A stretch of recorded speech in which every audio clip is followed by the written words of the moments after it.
What we have now is a scenario where we attempt to determine which came first, the chicken or the egg.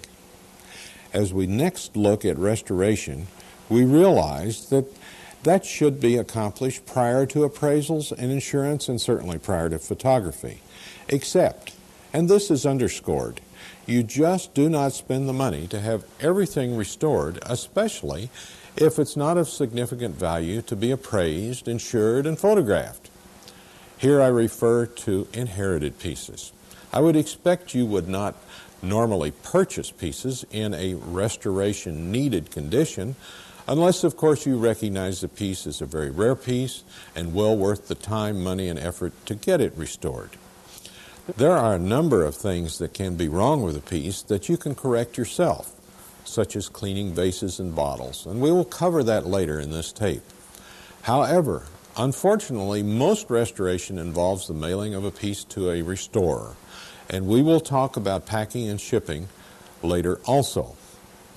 A recent Hobstar magazine, and the Hobstar magazine is the monthly publication of the American Cut Glass Association, the ACGA that I've referred to a time or two. That's an organization you should belong to if you are even mildly interested in this art form. The Hobstar article had the names of ACGA members who do restoration work. I do not know all of these gentlemen, but will tell you I have never heard anything negative about any of them. Now, from video clump number 6, we learned this about restoration.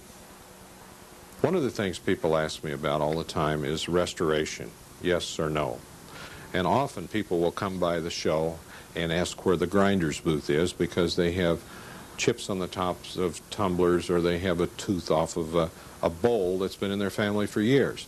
And I almost always, unless I'm real busy, ask to see the piece.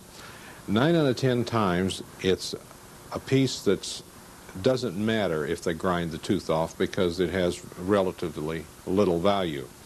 But about 10% of the time we find the people have something that's pretty worthwhile. And I tell them that the grinder is not equipped to put that top back on the piece, nor is he equipped probably to put the rounded edge back on those tumblers that you're used to having. And unless you just can't stand it this way, please just leave it alone. Now, most of the glass grinders you see at flea markets and antique shows are honest enough to tell you that they can't put this back. They can't fix it because they're just not equipped at a show.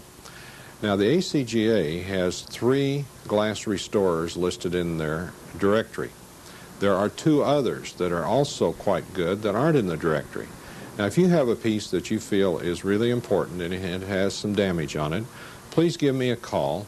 I'd be glad to discuss it with you and direct you to one of these 5 restorers, all of whom do wonderful work, and they are equipped in their shops to do the work that you won't find at a show.